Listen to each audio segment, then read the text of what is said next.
खबर है मुंबई हमले के आरोपी आतंकी तहव्वुर राणा से जुड़ी हुई, जो 17 साल के बाद हिंदुस्तान के कब्जे में आया है और अब उसके गुनाहों का हिसाब शुरू हो गया है, जिसका आगाज बीती रात को ही हो गया था। कोर्ट ने उसे 18 दिन की एनआईए रिमांड में भेज दिया है। बड़ी खबर आपको बता रहे हैं। आतंकी तहव्वुर राणा को अमेरिका से लाने के बाद बीती देर रात उसे दिल्ली की पटियाला हाउस कोर्ट में पेश किया गया।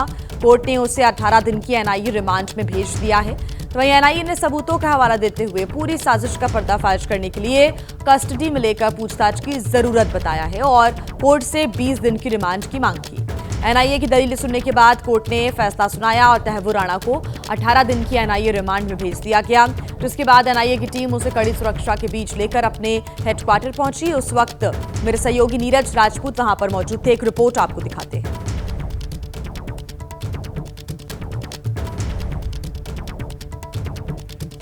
कोर्ट ने राणा को 18 दिन की रिमांड पर भेज दिया है। एनआईए ने राणा की 20 दिन की रिमांड मांगी थी और ऐसे में जब सुनवाई हुई तो कोर्ट ने 18 दिन की रिमांड पर भेज दिया है तहव्वुर राणा को। देश के सबसे बड़े आतंकी हमले यानी मुंबई हमले का जो आतंकी है, सबसे बड़ा जो आतंकी मास्टरमाइंड तहव्वुर हुसैन राणा, वो पहुंच चुका है। एनआईए हेडक्वार्टर पहुंच चुका है, सीजीओ कॉम्प्लेक्स में पहुंच चुका है। 18 दिन की रिमांड जो है वो मिली है एनआईए को और यहाँ पर पहुंच चुका है। ये देखिए, ये पहुंच चुका है यहाँ पर काफिला। ये है तहव्वुर हुसैन राणा का काफिला। यहाँ पर एक एक करके गाड़ियां आ रही हैं। इन्हीं गाड़ियों में बैठा हुआ है तहव्वुर हुसैन राणा। ये एनआईए के अधिकारी हैं। ये बख्तरबंद गाड़ी है जिसमें लाया गया है एनएसजी के कमांडोज के साथ, सीआईएसएफ के कमांडोज के साथ, दिल्ली पुलिस के कमांडोज के साथ। और यहाँ पर ये देखिए, अब ये काफिला अंदर जा रहा है एनआईए हेडक्वार्टर के अंदर। यानी कि जो तहव्वुर हुसैन राणा जिसको अमेरिका से लाया गया है, उस आतंकी को मुंबई हमले के लिए, मुंबई के 26/11 हमले का सबसे बड़ा आरोपी, ये देखिए एक और गाड़ी यहाँ पर आई है। इसी न्यायिक अभिरक्षा वाहिनी, इसी गाड़ी के अंदर, ये ब्लू कलर की जो गाड़ी है, जो इसके अंदर ही तहव्वुर हुसैन राणा बैठा हुआ है।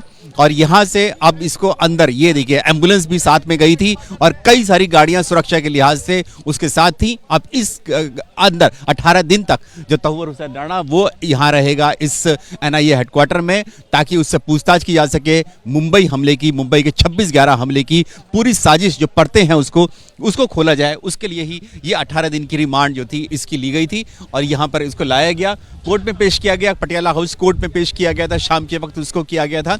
और पहले अमेरिका से लाया गया उसको, यहाँ पर 6:30 बजे के करीब लाया गया शाम में पालम एयरपोर्ट पर, और उसके बाद फिर कोर्ट में पेश किया गया। एनआईए की स्पेशल कोर्ट लगी इसी के लिए कि तहव्वुर हुसैन राणा यहाँ पर पहुंचा था, तो उसकी यहाँ पर पेशी हुई कोर्ट में। और कोर्ट में दलील दी एनआईए ने कि क्यों उन्हें रिमांड की जरूरत है। 20 दिन की रिमांड मांगी थी, 18 दिन की रिमांड जो है वो एनआईए कोर्ट ने तहव्वुर हुसैन राणा की दी है। इन 18 दिनों में तहव्वुर हुसैन राणा के साथ कड़ी पूछताछ की जाएगी और उससे पूछा जाएगा कि आखिरकार उसके राजदार कौन है, डेविड कॉलमैन हेडली के अलावा और कौन साथी उसके थे जो इस कॉन्स्पिरेसी में, यानी कि मुंबई की जो 26/11 का हमला हुआ था 2008 में, उसमें कौन कौन शामिल थे, किस तरह से उसके संपर्क थे आईएसआई के साथ, यानी कि पाकिस्तान की खुफिया एजेंसी के साथ, पाकिस्तान की सरकार के साथ, लश्कर तैयबा के साथ, कनाडा में और अमेरिका में उनका तो कोई और राजदार नहीं है। ये सब सारे जो हैं सवाल हैं जो होंगे डेविड कॉलमैन हेडली के साथी यानी तहव्वुर हुसैन राणा के सामने। और एनआईए की कोशिश होगी इन 18 दिन में ऐसे पुख्ता जो है सबूत और जानकारी उससे इकट्ठा करें, ताकि पाकिस्तान जो है बेनकाब हो जाए कि पाकिस्तान एक टेरर स्टेट है। उसी ने, पाकिस्तान के स्टेट एक्टर्स ने ही हमला कराया था मुंबई में 26/11 का। तो आतंकी राणा का हिसाब शुरू हो गया। एनआईए ने कोर्ट में पेश किया है। 20 दिन की कस्टडी मांगी थी और 18 दिन की कस्टडी की मंजूरी मिल गई है। कोर्ट ने 18 दिन की कस्टडी में भेज दिया है तहव्वुर राणा को। ईमेल समेत कई पुख्ता सबूतों का हवाला कोर्ट के अंदर एनआईए की तरफ से दिया गया है। साथ ही सूत्रों के हवाले से जानकारी यह भी मिल रही है कि साजिश का पर्दाफाश करने के लिए बहुत ज्यादा जरूरी है कि पूछताछ हो, पूछताछ में क्योंकि और खुलासे होंगे। कोर्ट में एनआईए ने आखिर क्या कहा है वो भी आपको हम बता दें। अन्य साजिशकर्ताओं के साथ ये मिला हुआ है, यानी कि इसके तार कहां तक जुड़े हुए हैं और कौन इसके साथी थे, उन तक पहुंचना भी बहुत जरूरी। उनके बारे में भी जानकारी एनआईए की टीम जुटाएगी। टाइमलाइन आपको बता देते हैं। 10 अप्रैल 6:20 पर अमेरिका से भारत लाया गया तहव्वुर राणा। लगातार इंतजार यही किया जा रहा था और हलचल क्योंकि लगातार तेज थी इस पूरे मामले को लेकर। फाइनली तहव्वुर राणा अमेरिका से भारत प्रत्यर्पित किया गया। विशेष विमान पालम एयरपोर्ट पर लैंड होता है। उसमें से तहव्वुर राणा बाहर आता है। 10 अप्रैल 7:50 एयरपोर्ट पर तहव्वुर राणा का मेडिकल चेकअप किया जाता है, जो कि एक प्रोटोकॉल है, उसके हिसाब से मेडिकल कराया गया। और 10:07 पर, रात के 10:07 पर तहव्वुर राणा को एयरपोर्ट से लेकर एनआईए की टीम बाहर निकली और 10:32 पर राणा को लेकर पटियाला हाउस कोर्ट एनआईए की टीम पहुंची। ये स्पेशल कोर्ट इसलिए ही लगाई गई थी ताकि इस पूरे मामले को लेकर जो सुनवाई है वो आगे हो सके और पेशी हो सके तहव्वुर राणा की। 11 अप्रैल 12:05 रात के एनआईए ने 20 दिन की रिमांड मांगी। सुनवाई पूरी हुई और 2:08 रात के 2:08 पर कोर्ट ने राणा को 18 दिन की एनआईए रिमांड पर भेज दिया है। एनआईए की टीम इन 18 दिनों में पूछताछ करेगी। एनआईए ने 20 दिन की पुलिस कस्टडी मांगी थी। कोर्ट ने 18 दिन की कस्टडी दी है इन्वेस्टिगेशन के लिए और ये डायरेक्ट किया है कि कस्टडी में लेने से पहले और अगली डेट पे प्रोडक्शन से पहले भी कॉम्प्रिहेंसिव मेडिकल टेस्ट होंगे और बीच में जो भी उनकी मेडिकल रिक्वायरमेंट्स हैं उनको ध्यान में। तो देखिए, पटियाला हाउस कोर्ट ने एनआईए की दलीलों को सुनकर समझकर ही फैसला सुनाया और आतंकी तहव्वुर राणा को एनआईए की रिमांड में भेज दिया है। बड़ी खबर इस वक्त हम आपको बता रहे हैं, तहव्वुर राणा को एनआईए हेडक्वार्टर में रखा गया, यहीं पर रखा जाएगा अगले 18 दिन और यहीं पर तहव्वुर राणा की जो उससे पूछताछ है वो यहां पर शुरू हो सकेगी। आपको बता दें कि कल देर रात ये फैसला सुनाया गया और हेडक्वार्टर लेकर पहुंचे हैं एनआईए की टीम तहव्वुर राणा को। देखिए, तहव्वुर राणा के तौर पर भारत के हाथ 26/11 के हमले की सबसे अहम कड़ी हाथ आई है और हमले में पाकिस्तान का हाथ था। आतंकी पाकिस्तान से आए थे, कराची से समंदर के रास्ते नाव से मुंबई तक पहुंचे थे, लेकिन पाकिस्तान न पहले मानने को तैयार था, ना वो अब मानने को तैयार है कि 26/11 का हमला स्टेट स्पॉन्सर्ड था और लश्कर तैयबा के आतंकियों के साथ मिलकर पाकिस्तान की आर्मी और पाकिस्तान की खुफिया एजेंसी आईएसआई ने ही अंजाम दिया था। ना ही पाकिस्तान ये कबूल करता है कि उसकी सरकार भी मुंबई पर आतंकी हमले की इस साजिश का हिस्सा थी और इसलिए तहव्वुर राणा से पूछताछ बहुत जरूरी होती है। अब देखिए वो कौन से सवाल हैं जो तहव्वुर राणा से पूछे जाने हैं। 26/11 के हमले की साजिश की शुरुआत आखिर कब से हुई, ये सवाल, साथ ही सवाल ये भी कि हमले में आईएसआई का रोल क्या था, उसका हैंडलर आखिर कौन था, हमले में पाकिस्तान सरकार और आर्मी से कौन था, क्या भूमिका थी उनकी, हाफिज लखवी के अलावा और कौन था मास्टरमाइंड। साथ ही सवाल यह भी पूछा जाएगा कि मेजर इकबाल और अबू कहाफा की आखिर इस पूरे हमले में भूमिका क्या थी, साजिश में क्या भूमिका थी, साजिद मीर, मेजर रहमान और मिस्टर अली आखिर कौन है और 26/11 से पहले कितनी बार हमले की कोशिश हुई, कितनी बार साजिश रची गई, लश्कर तैयबा से आखिर क्या रिश्ते हैं और लश्कर तैयबा ने आखिर इस पूरे हमले को लेकर क्या मदद की, ये भी सवाल होगा। सवाल ये भी कि मुंबई में रेकी का काम आखिर किसने दिया और फंड किसने दिया ताकि मुंबई में अलग अलग स्थानों की रेकी कराई जा सके। साथ ही सवाल यह भी पूछा जाएगा कि मुंबई के अलावा और कहां-कहां पर हमले की प्लानिंग थी। तो देखिए, लगातार कई सवाल हैं जो कि उठ रहे थे और अब एनआईए की टीम हेडक्वार्टर लेकर पहुंच चुकी। तहव्वुर राणा को 18 दिन की रिमांड पर कोर्ट ने भेज दिया है। ये तमाम सवाल हैं जो कि तहव्वुर राणा से पूछे जाएंगे और इन तमाम सवालों के जवाब जल्द मिलेंगे, ऐसी उम्मीद है। हमारे संवाददाता मनोज वर्मा हमारे साथ जुड़ गए हैं ज्यादा जानकारी के साथ। मनोज, कल का पूरा घटनाक्रम भी आप बताएं कि एनआईए ने कोर्ट के अंदर क्या दलीलें पेश की। 20 दिन की रिमांड मांगी थी लेकिन 18 दिन की रिमांड मिली है और ऐसे में इन 18 दिन बहुत ज्यादा जरूरी हो जाते हैं, कई तमाम अहम सवालों के जवाब मिलेंगे। जी बिल्कुल, देखिए आपको बताना चाहूँगा कि पालम टेक्निकल एयरपोर्ट पर पहुंचने के बाद सबसे पहले एनआईए की टीम ने तहव्वुर राणा को गिरफ्तार किया और उसके बाद वहीं पर उसका मेडिकल चेकअप किया गया। इसके बाद तमाम जो प्रक्रियाएं थी, तमाम जो ज़रूरी दस्तावेज कंप्लीट करने थे वो कंप्लीट किए गए और तहव्वुर राणा को फिर अदालत में पेश किया गया।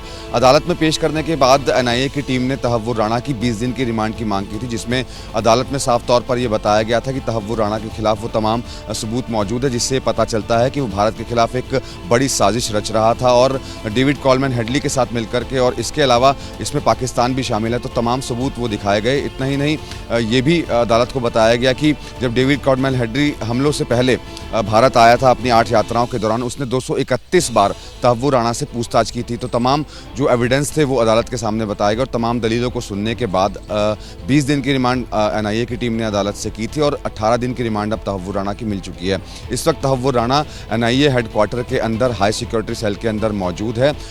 अभी की जो हमें जानकारी मिल रही है सूत्रों से कि अभी वो सो रहा है, क्योंकि काफ़ी समय लग गया था। रात को करीब 2:30 बजे के करीब वो NIA हेडक्वार्टर में पहुंचा था, तो इस वक्त वो सो रहा है। थोड़ी देर बाद जो अधिकारी हैं NIA के जो अधिकारी हैं उनके आने का सिलसिला शुरू हो जाएगा और उसके बाद एक एक करके एक लंबी सवालों की जो फहरिस्त है वो NIA के अधिकारियों ने तैयार की है और एक एक करके अब उसके गुनाहों का हिसाब उससे लिया जाएगा। जी। और मनोज, मानकर ये चल सकते हैं कि लगातार पाकिस्तान इस पूरी साजिश को लेकर हमेशा से ही किनारा करता हुआ आया है, कबूल करने को तैयार नहीं है, लेकिन तहव्वुर राणा से जब सवाल जवाब होगा तो लश्कर-ए-तैयबा की क्या भूमिका थी, पाकिस्तान की सेना और सरकार की क्या भूमिका थी उस समय, ये भी निकलकर सामने आएगा। और यही NIA ने भी कोर्ट के अंदर रखा है कि बहुत जरूरी हो जाता है कि सबूतों पर पुष्टि मिले, इसके लिए ये पूछताछ बहुत जरूरी है।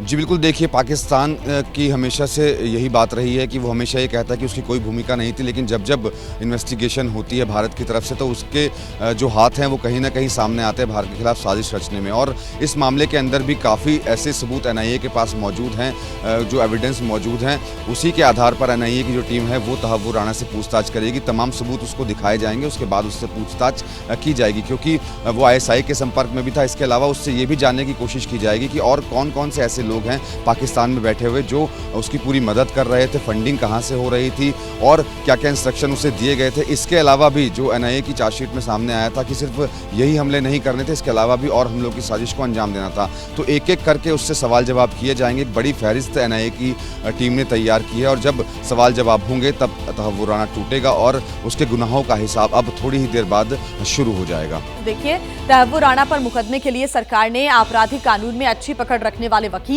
नरेंद्र मान को विशेष सरकारी वकील नियुक्त किया है। यह बड़ी खबर मिल रही है।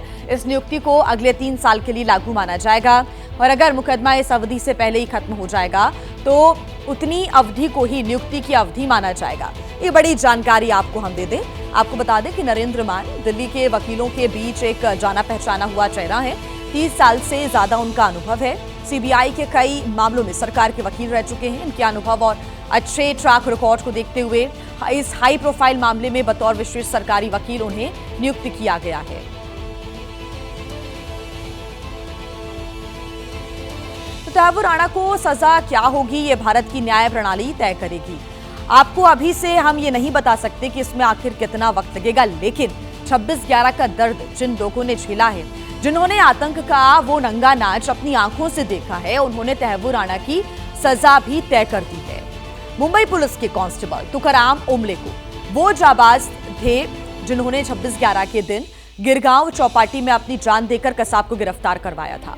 ओमले का कसाब से सीधा सामना हुआ था। कसाब ने उनके सीने में गोलियां उतार दी थी, लेकिन तुकाराम ओमले ने उससे भागने नहीं दिया। ओमले का परिवार चाहता है कि तहव्वुर राणा को सरेआम फांसी की सजा हो। पुलिस ऑफिसर हेमंत बावदनकर ने भी कसाब के साथी आतंकी अबू इस्माइल को मार गिराया था। उन्होंने इस्माइल को 3 गोलियां मारी थी। वो चाहते हैं कि अब उनके जो तमाम रिलेटिव्स हैं वो भी चाहते हैं, खुद भी वो चाहते हैं कि तहव्वुर राणा की सजा वही हो जो कसाब की थी, यानी कि फांसी की सजा तहव्वुर राणा को मिलनी चाहिए। तो देखिए 26/11 का वो दिन जिस दिन मुंबई में अटैक हुए, कई लोगों की जान गई, लेकिन इसमें पुलिस की टीम जो लगातार इस पूरे मामले को लेकर कार्रवाई करती हुई नजर आई थी, उनके रिलेटिव्स का, उनका खुद का भी कहना है कि तहव्वुर राणा को फांसी की सजा होनी चाहिए। ये बहुत बड़ी उपलब्धि हमारे लिए है। तहव्वुर राणा को USA के सुप्रीम कोर्ट से प्रत्यार्पण करके लाना, इससे एक मैसेज पूरे जग को जा रहा है कि भारत के ऊपर कोई भी हमला करेगा या कोई भी दुर्व्यवहार करेगा उसे बख्श नहीं दिया जाएगा। हमले में जितने भी एक्यूज, मेरा तो कहना है कि आखिरी जो एक्यूज रहेगा उसे भी यहाँ पे लाके उसके ऊपर भी मुकदमा चलना चाहिए और उसको भी कैपिटल पनिशमेंट होनी चाहिए। ऐसे लोगों को भर चौक में लेके, बड़े चौक में लेके, आज़ाद मैदान जैसे मैदान में लेके उनको जाहिर फांसी देना चाहिए। उनका शरीर का एक एक अवयव काट के उसके ऊपर नमक छिड़क के ये लोग को सजा देनी चाहिए, ताकि कोई आतंकी पाकिस्तान में पैदा ना हो। तो ये आप सुन रहे थे, ये वो उनके रिश्तेदार हैं जिन्होंने अपनी जान गंवा दी और कसाब को गिरफ्तार करवाया। 26/11 का वो आतंकी हमला जिसे आज तक कोई भूल नहीं पाया है, और जब भी याद करते हैं इस दिन को तो सिहर उठते हैं लोग, क्योंकि ताबड़तोड़ गोलियां चली और कई लोगों की जान इस आतंकी हमले में चली गई। हालांकि इसके बाद से लगातार कार्रवाई तेज होती रही, सरकार की तरफ से प्रयास किया गया और अब वो प्रयास सफल हुआ। तहव्वुर राणा को प्रत्यर्पित कर अमेरिका से भारत लाया गया है। तहव्वुर राणा मास्टरमाइंड, जो कि इस पूरे हमले को लेकर साजिश उसने रची है। हालांकि ये भी जानकारी सामने आई है कि मुंबई के अलावा भी अलग अलग इलाकों में, अलग अलग शहरों में इसकी प्लानिंग थी इस प्रकार के हमलों की। तो एनआईए की टीम इन तमाम सवालों के जवाब खोजने की कोशिश करेगी। 18 दिन की रिमांड पर भेजा गया है तहव्वुर राणा को, और तहव्वुर राणा के जरिए क्या कुछ खुलासे होते हैं इस पर नजर रहेगी। हेडली के अलावा उसका किन लोगों से संपर्क था, किस संगठन से संपर्क था, इसके बारे में भी खुलासे होंगे। इस बीच देखिए, तहव्वुर राणा के प्रत्यर्पण को लेकर सियासत भी शुरू हो गई है। सियासी जो प्रतिक्रियाएं हैं वो सामने आ रही हैं। पी चिदंबरम ने कहा है कि मुझे खुशी है कि 26/11 मुंबई आतंकी हमले के मुख्य आरोपियों में से एक तहव्वुर राणा 10 अप्रैल 2025 को भारत प्रत्यर्पित किया गया है, लेकिन पूरी कहानी बताना बहुत जरूरी है। क्या कहा है उन्होंने, ये भी हम आपको बता रहे हैं। उन्होंने कहा है कि मोदी सरकार इस घटनाक्रम का श्रेय लेने की होड़ में लगी हुई है। सच्चाई मोदी सरकार के दावों से कोसों दूर है। ये प्रत्यर्पण 1.5 दशक की कठिन रणनीतिक कूटनीति का परिणाम है, जिसकी शुरुआत, अगुवाई और निरंतरता यूपीए सरकार ने अमेरिका के साथ समन्वय द्वारा सुनिश्चित की। पूर्व केंद्रीय गृह मंत्री पी चिदंबरम ने ये बयान दिया है। कहा है कि केंद्र सरकार अभी की ये श्रेय लेने की होड़ कर रही है। यूपीए सरकार में 2011 में एनआईए की टीम अमेरिका गई थी। अमेरिका में मुंबई हमलों के आरोपी हेडली से पूछताछ हुई थी। तो पी चिदंबरम ने और क्या कुछ कहा है वो आपको बता रहे हैं। 2011 में अमेरिका ने जांच के अहम सबूत भारत को सौंपे थे। 2011 में दायर एनआईए की चार्जशीट का हिस्सा ये सबूत बने, और 2012 में तत्कालीन विदेश मंत्री सलमान खुर्शीद ने हेडली और राणा के प्रत्यर्पण की मांग की थी। तत्कालीन अमेरिकी विदेश मंत्री हिलरी क्लिंटन से मांग की गई थी। 2013 तक हेडली राणा को अमेरिका में सजा सुनाई जा चुकी थी। यूपीए सरकार ने सजा पर नाराजगी और प्रत्यर्पण की मांग उठाई थी। 2014 से जो प्रक्रिया चल रही थी वह यूपीए सरकार में शुरू हुई थी, लेकिन अब केंद्र सरकार इसका पूरा श्रेय लेने की होड़ में लगी हुई है। पी चिदंबरम ने कहा है, राणा आया है तो सियासत भी यहां पर हो रही है। गवर्नमेंट ऑफ इंडिया में हम प्रयास कर रहे थे उसको लाने के लिए, क्योंकि ये 26/11 का जो मामला था वो डिगअप करना बहुत ज़रूरी है, आज भी ज़रूरी है। तो जो हमने उस वक्त जो केसेस चले, आपको पता होगा कि कसाब को फांसी दिया था, अफजल गुरु को फांसी दे दिया था, ये हमने किया था। कांग्रेस सरकार के समय हम जिस होटल में खड़े हैं, यहीं पर आतंकवादियों ने हमला किया था।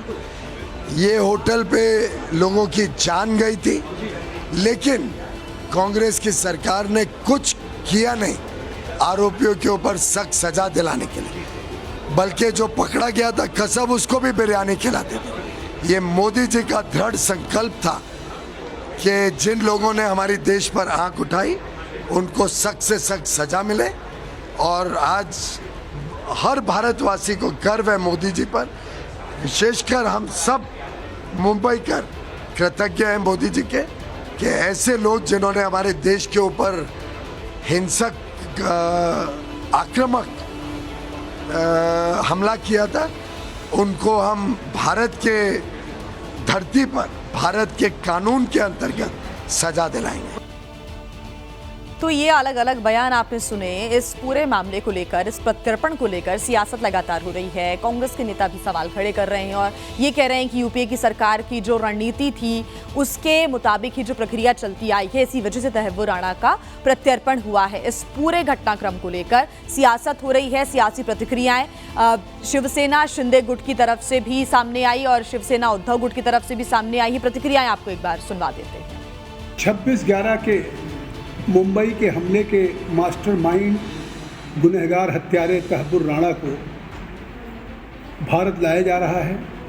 16 वर्षों के बाद भारत के लिए अपने आप में इस सरकार के द्वारा एक इतनी बड़ी कूटनीतिक सफलता है, ऐतिहासिक सफलता है, और अब उसको 16 वर्षों के बाद उसके गुनाहों की सज़ा मिलेगी। यूपीए सरकार के कार्यकाल में अबू सालेम को लाया था पुर्तगाल से।